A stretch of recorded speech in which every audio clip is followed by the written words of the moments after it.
Welcome back to Trailblazers, the series that showcases the bold HR, talent, and L&D leaders who are shaping the future of work with action, not just ideas. Brought to you by our friends at Valence, this is where AI meets real-world results, from organizational transformation to workforce empowerment. In each episode, we sit down with the pioneers turning AI theory into practice. And today's Trailblazer is a powerful example of just that. Today I'm joined by Lucien Alziari, who's an advisor and former CHRO at Prudential Financial. Lucien has helped lead a multi-year AI transformation, 2 CEO successions, and cultural change for 50,000 employees. With CHRO roles at Prudential, Maersk, Avon, and PepsiCo across 90 countries, Lucien is known for turning strategy into execution and developing the next generation of HR leaders. In our conversation, Lucien shares how HR leaders can use AI to build trust, shape culture, and redefine work. Hey Nadia, I'm super excited about today's conversation with Lucien. What's one question I should ask him that will help listeners really understand what it takes to truly lead transformation at scale? Chris, one question you could ask Lucien could be, looking back at the biggest transformations you've led, AI adoption, CEO succession, or cultural change, what was the hardest invisible work that made success possible, but most leaders never see coming? This question pushes Lucien beyond the headlines and invites him to reveal the subtle, behind-the-scenes leadership moves, like shifting mindsets, building trust, or quietly removing roadblocks that truly drive change. It's the kind of insight your audience rarely hears, but can immediately apply. Thanks so much, Nadia. I'll keep that in mind. Let's jump into the episode. Hey, Lucien, welcome to the show. How are you doing, my friend? Nice to see you. Where are you joining us from today? I'm in Westchester County, New York. Yeah, people probably didn't expect that by the accent. No, but this has been my home for a long time now, so here I am. Yeah. Do you ever miss the UK at all? I like to visit the UK, and I'm actually there next week. Nice. But you know, home is where your family is, and I this love is that. where my kids are. Yeah. Before we jump in, tell everyone a little bit quickly about your background and your journey to where we are now. 21 years as a chief HR officer, 8 years Avon, 5 years Maersk in Copenhagen, 8 years Prudential in the US, and before that was chief talent officer at PepsiCo. And my only qualification in life is a degree in modern history from the great University of Bristol. Wow. Okay, that's an interesting one. So I mean, I have to ask now because you just piqued my curiosity. How did you fall into HR along the way? I started in manufacturing operations because I wanted to manage people. And then I was fortunate, I was working for Mars, which was one of the really great companies in the UK when I was growing up, Yeah. and I think still is. And at Mars, they did rotational development really well. They asked me to move into HR for one assignment, and clearly fell in love with it, never been back. Yeah, love that. Obviously, today we're going to talk about AI, and we can't walk into any room without AI Yep. coming up. Before we jump into some of the questions, what's really top of mind for you right now when you think about AI and how that's shaping the where and how we work? Yeah, I think a couple of thoughts. One is just everybody should be very cognizant that we are, to use a US baseball term, forgive me for that, we're in like the end of the first innings, if that. Right. And so I think it's really early for people to draw any conclusions other than this is going to be transformative, but we don't quite know how it's all going to play out. And, you know, you can see some of the anxiety now about the business cases not paying out or whatever else. And the only thing that I've had to compare it to in my career is obviously the internet when it came along. And there are some patterns just in terms of how this is playing out, although this is faster and it's potentially even more transformative. So I think just keep some perspective over where we are would be one thought. The second is actually what you said, Chris. From an HR perspective, I don't think our job is to deploy AI. Our job is to figure out how do we do the work that we need to do in the best possible way? And I think the people that have stayed focused on the second, which is really the core business issue, what's the work that we need to do in order to win, and how do we do that to best effect? And the AI is an enormous, great new capability to help us do that. I think that's the right context rather than what do we need to do to deploy AI? That's interesting because I know a lot of people talk about HR needs to lead the way with AI. You think that's the right statement? I think HR needs to lead the way on how work gets done in a company. Yeah.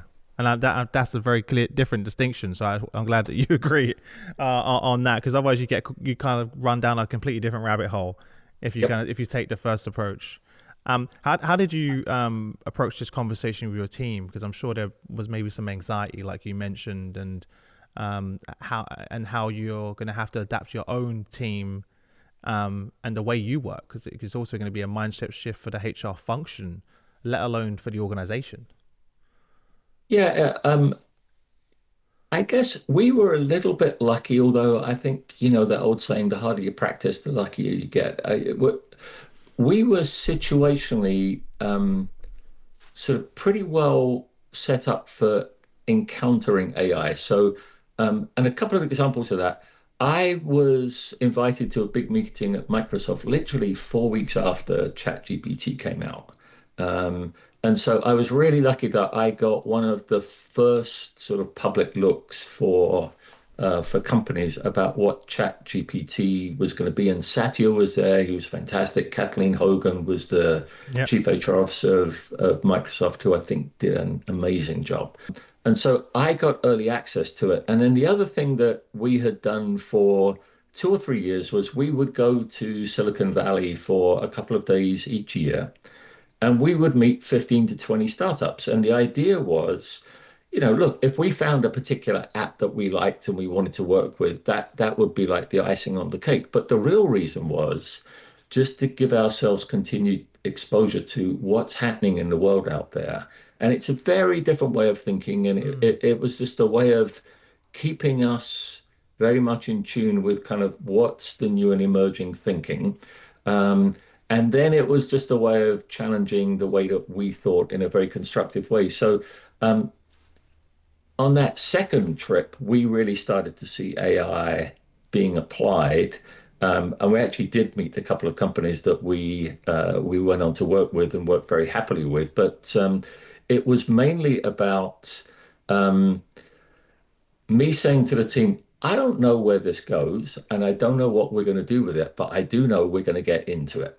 All right. So it almost doesn't matter what the first thing we try is, because this is all about how do we get into this, and we'll learn as we go along. And nobody knows where this is going. So let's just sort of get in there for the ride. We'll learn as we go, and we'll be very smart and applied about how we use it from a business context. Yeah. Because that's the problem. I think a lot of people are looking at what is the perfect scenario, or what is the specific thing that we should do first. And the reality is it's changing so fast. Like you said, Absolutely. we've never seen the pace. I have never seen something like this. And I feel like we're just getting started. That what you're doing now is going to change whether you like it or not, even months, let alone years. And that's quite a shift. That's a big mindset shift for HR. I felt like so Yeah. used to making sure everything's so perfectly refined, and we've got here's our plan and everything. That's a big change from what I've seen traditionally. Yeah, I think many companies, particularly large companies, we have this search for perfection. Um, and sometimes what that means is, that they don't want to take the first step on the journey until they know every step in the journey. And this journey is not like that. Yes. All right. Um, the only thing you can get wrong is not being part of it. Yeah. All right. And then you can bring all of your judgment and your experience and wisdom about what really matters to your company. But you can only do that if you're in the middle of this, and then willing to be scrappy and willing to your point. Some of it's going to work and some of it isn't, and both of those are fine. Yeah. Could you share some examples? Because everyone listening right now, they're all in different stages of their journey. Could you share some practical applications of AI in HR that really moved the needle that you could share, and maybe some of the war wounds or things that maybe you had done better looking back? Yeah, I think the leading use cases so far for me have been obviously talent acquisition can be completely reframed. And so we found a couple of partners there that one of them was SeekOut. We think very, very well about that. Just the ability to um, go out and access talent that otherwise you had no idea it was ever out there. So um, and I think just the sheer data capabilities that these partners bring and the precision, the kind of the forensic precision of kind of finding and defining talent, I think is really helpful. Obviously, the whole area around development, coaching at scale. We met Valence on one of these trips. I remember meeting Parker. I was probably as skeptical with him as I was with all of the others because that's my nature. But I will give them real credit. They listened very hard to the questions that I was asking, and I think came back with really good answers. And so now, I've stepped down from my day-to-day leadership role at Prudential, but I know that's a relationship that continues, and the usage of Valence has, I think, been a real plus from the point of employees. I think Valence is a good example, actually, if I can sort of take the debate up a little bit. I think you can see two big approaches to AI. One is the sort of call it the efficiency approach, which is, we can't ignore it. It will help us do things more efficiently than Yeah. we have done before. And if those opportunities are there, we should take them because that's what being smart business leaders is about. The more exciting stuff for me is about what can AI enable us to do that we could never even dream of doing before. All Mm. right. So it's not what we do it better. It's what have we never been able to do that we can do now. And so the idea of, every employee can have a coach, every employee can have like a work assistant. Those are two new things that I think are um, probably gleams in the eye that we would have had 10, 15 years ago, but the technology was never there and it certainly wasn't scalable. Yes. So I think that whole area is actually a very exciting area. The one area where we took a very hard look at it and in the end decided to step back because we didn't think the technology was quite there was the whole avatar interviewing Yeah. um, Yeah. Yeah. session, and we looked very hard at that. And to be honest, I was disappointed that we decided not to go, but actually fully on board with the fact that we didn't feel that the partner we had was robust enough, and certainly wouldn't have measured up with, Atlas or Valence just in terms of its Hmm. own capability of rolling out a product at scale in a company like Prudential. Yeah. How long ago was that? Just out of curiosity. A year. Yeah, you're right. Even a year, this is to our point earlier. A year ago, you had the issues with the avatars lip sync with the audio. It just the tonality didn't feel right. And Yep. just a year, if you some of the platforms I've been seeing now are incredible. In fact, They will some are be. Yep. lifelike that you don't even Yep. know. I think Yep. Reid Hoffman from LinkedIn did a video, a podcast where he interviews himself, and you don't know who's who. It Yep. went viral on LinkedIn, and he was using one of the platforms, and it was incredible.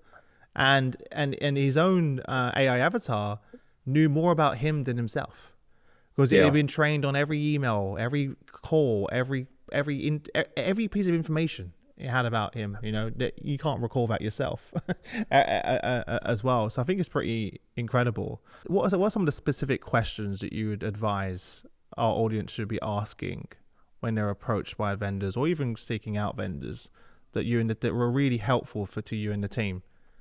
Yeah. I'd really be very disciplined about go back to what's the problem you're trying to solve because I will tell you it took me a while to figure this out, but I went to probably 15 meetings with other CHROs, and we were all talking about how we're going to deploy AI.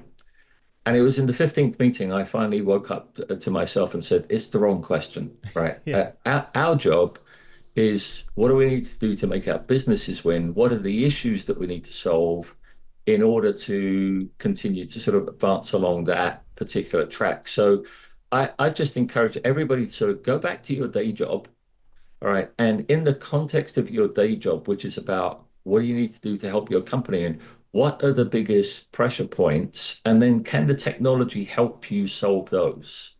And if so, just treat that like any other project or investment. Be disciplined about, what is it that you're trying to get from this in terms of outcomes.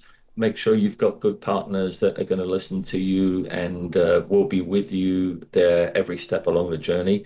And as we said at the beginning, in this particular set of avenues, sort of be prepared that you're there to learn as much as you are to achieve the particular outcomes. And then over time, you sort of build that sort of muscle memory and ability to really forensically solve the issues of the business. But we're not there to deploy AI technology. We're there to help our companies win. Yeah, I love that. We've seen a lot of switching gears a little bit, a staggering data coming out over the last couple of weeks and months about the number of AI projects that are failing, deployments, staggering amount of data, actually pretty shocking as well. You've deployed AI coaching, for example, to thousands of managers.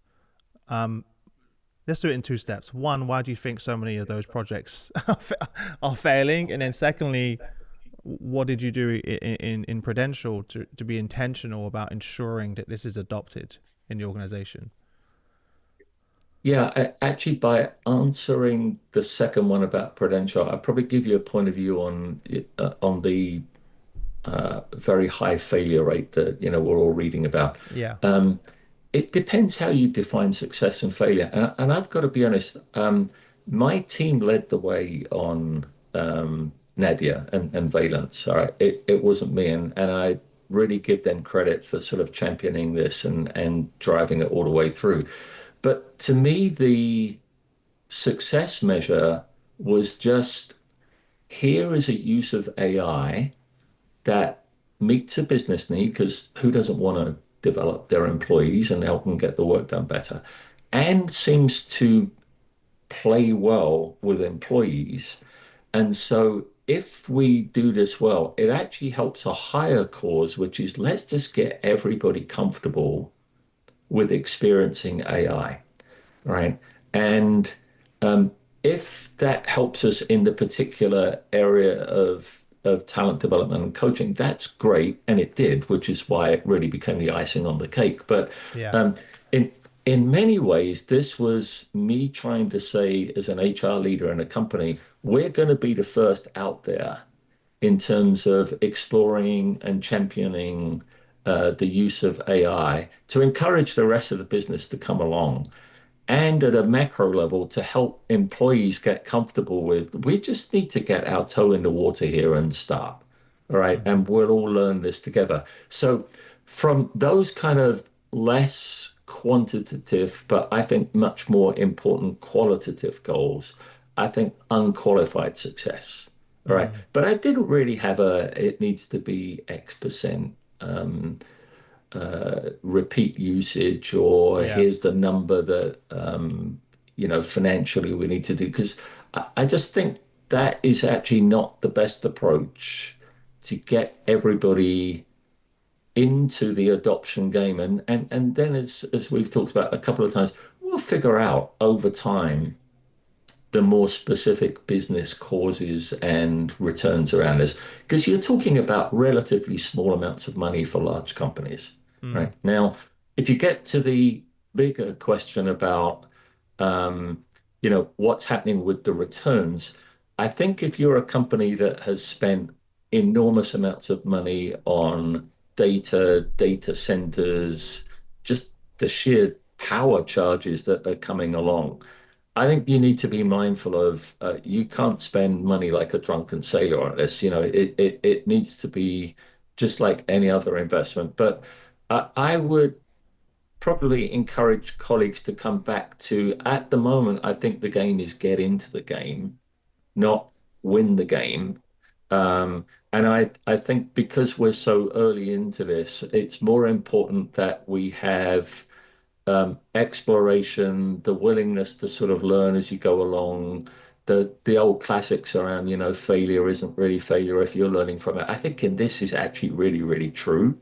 Um, and so I'd probably be less judgmental around, oh, this is a failure if it didn't meet the sixth decimal place of a business case. And businesses can get like that sometimes. No, yeah, I'm seeing it. I had I spoke to someone this week, a CHRO, company that you all know, but I'm not going to mention, 100,000 plus employees, and she said to me, Chris, I know we need to get into the game, but the approach that you're describing is not flying with the board. They want they want the full breakdown of the ROI. They want the analytics. They want everything. And you're saying and you're right. We don't have that right now because we also don't know what it's going to look like in the future. So, what advice would you give to someone like that who's saying we agree with you, Lucian, but the rest of the board and the team don't get it, and they're saying no, we need clear metrics, ROI, the numbers, etc. I think I'd try and have the conversation at two levels with colleagues. And one would be, okay, I understand we need to make this sort of just like any other business Yeah, investment. So we'll find ourselves a particular use case that is very measurable. And look, talent acquisition is really easily measurable. All right. And so I'd probably find something in that space where it's actually pretty straightforward to say, we found this talent that we couldn't otherwise reach, or here's our cost per hire, or particularly speed to hire, or time to here's the hire. Yeah. experience. Hmm. And so talent acquisition is a very sort of concrete, quantitative area. Everybody kind of understands it. And so I'd say, right, we're going to do that, and it will have benefits in its own right. But colleagues, please hear me. The most important thing is we are just having access to a whole new set of capabilities, which we should then be exploring in parallel across a whole host of other cases.